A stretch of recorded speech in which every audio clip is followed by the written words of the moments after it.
ये कहानी एक ऐसे लड़के की है जिसकी पत्नी की एक कार एक्सीडेंट में मौत हो जाती है। नमस्कार दोस्तों, चढ़ती जवानी और हवस की एक और नई कहानी में आपका स्वागत है। दोस्तों, दिल्ली का रहने वाला देव नाम का लड़का जिसकी शादी 3 साल पहले नायरा से हुई थी, पर कहते हैं ना कि अनहोनी को कौन टाल सकता है।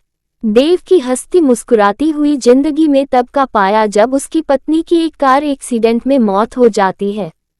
इस घटना के बाद देव को बहुत दुख हुआ और वह अकेला रह गया। दोस्तों, भरी जवानी में औरतों के बिना जीवन को जाना और ऊपर से बच्चे का पालन पोषण की जिम्मेदारी सचमुच बड़ी ही मुश्किल होती है। देव की एक छोटी साली थी जिसका नाम सायरा था। देव की छोटी साली सायरा ने उसके नवजात बच्चे को अपनी छाती से लगाकर और उसके बिखरते हुए घर को संभालने लगती है। नायरा के गुजरने के बाद सायरा अपनी मां के कहने पर कुछ दिनों के लिए देव के पास रहने के लिए आ जाती है।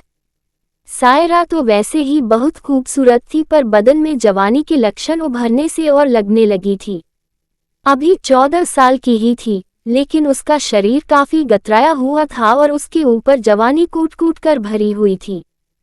फोटो को देखकर उसके जीजा जी उसकी जवानी के दीवाने हो जाते हैं और उनके मन मस्तिष्क में धीरे धीरे खुशबू जाने लगती है। सायरा को देखकर देव की वासना की आग उसके शरीर और मन में बढ़ती ही जा रही थी। उसके लिए रातें को जागना मुश्किल होता जा रहा था।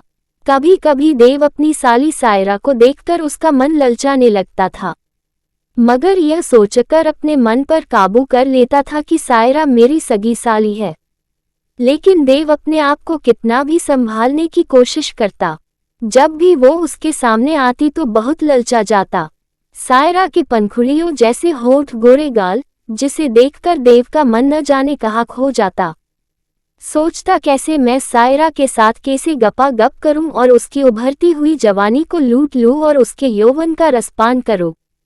जब भी सभी रात को सोता तो उसके ख्यालों में खोया रहता। एक दिन देव अपने ऑफिस के एक दोस्त के साथ एक इंग्लिश फिल्म देखने जाता है। बहुत ही ज्यादा रोमांटिक थी।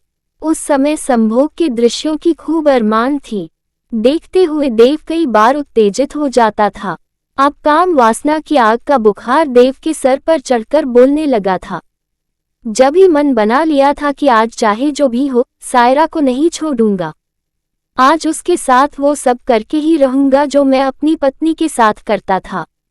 जब देव घर पहुंचता है तो सायरा ही दरवाजा खोलती है, तो देव की नज़र सबसे पहले उसके भोले भाले मासूम चेहरे पर जाती है और देव ऊपर से नीचे तक उसे बड़े ही प्यार से देखता रहता है।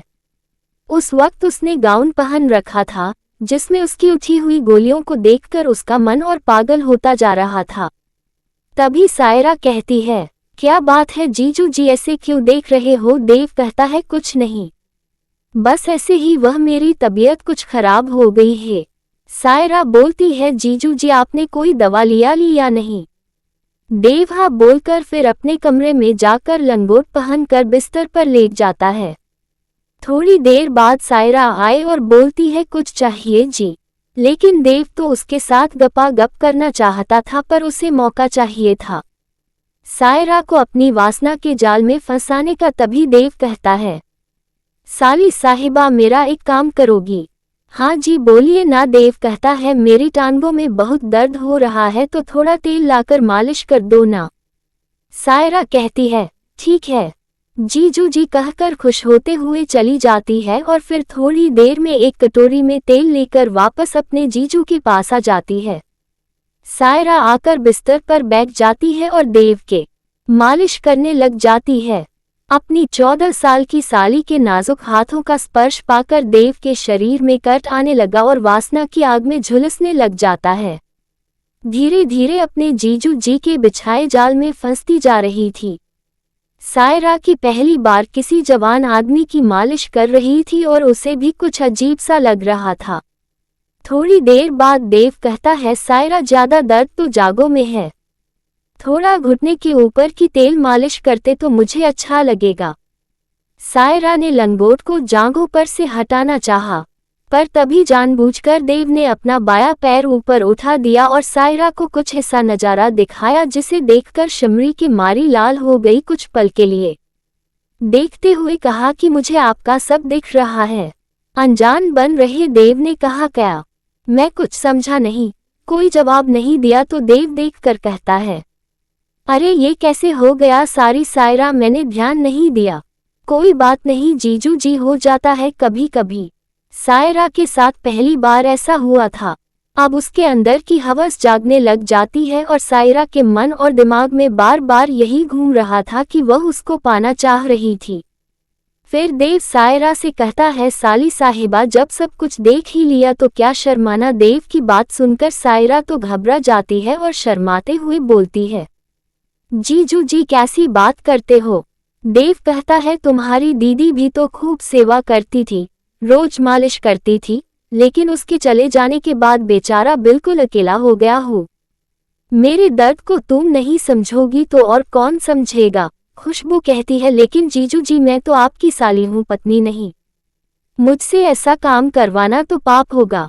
ठीक है सायरा, अगर तुम अपने जीजू का दर्द नहीं समझ सकती और पाप होने की बात करती हो तो जो जाने दो। तभी सायरा कहती है, जीजू जी आपको दुखी नहीं देख सकती, आप जो कहेंगे मैं करूंगी। देव को उदास होते देखकर सायरा भावुक हो जाती है।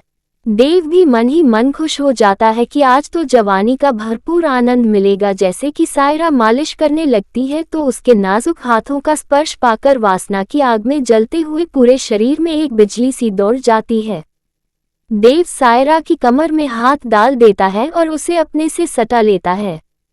देव का पूरा शरीर आग में जलने लगा और उसका मन पर बेकाबू हो जाता है और सायरा की बाहम पकड़कर उसे अपने ऊपर खींच लेता है। तभी सायरा देव से अलग होकर पूछती है, आप क्या कर रहे हैं? देव कहता है, सायरा आज मुझे मत रोको, आज मुझे जी भर कर प्यार करने दो। लेकिन जीजू, क्या कोई जीजा अपनी साली को ऐसे प्यार करता है? तभी देव कहता है, साली तो आधी घरवाली होती है और जब तुमने घर संभाल लिया है तो मुझे भी अपना बना लो। पर आज मैं तुमको हर तरह से प्यार करना चाहता हूँ, तुम्हारे हर एक अंग को छूना चाहता है। प्लीज आज मुझे मत रोको। तभी सायरा कहती है, लेकिन मैं तो अभी बहुत छोटी हूँ। तभी देव कहता है, वह तो मुझ पर छोड़ दो। सायरा कहती है, ठीक है जीजू जी, आप जो चाहे कीजिए, मैं सिर्फ आपकी खुशी चाहती हूँ। तभी देव सायरा के साथ रंगरेलियां मनाने लग गया और अपनी हवस की भावना को शांत करने लग जाता है। तो दोस्तों, सायरा की अभी पढ़ने लिखने की उम्र थी और उसकी नादानी का फायदा उठाकर उसके साथ घिनौना काम कर दिया। खुद को जहां सोच समझकर ही फैसला लेना चाहिए था।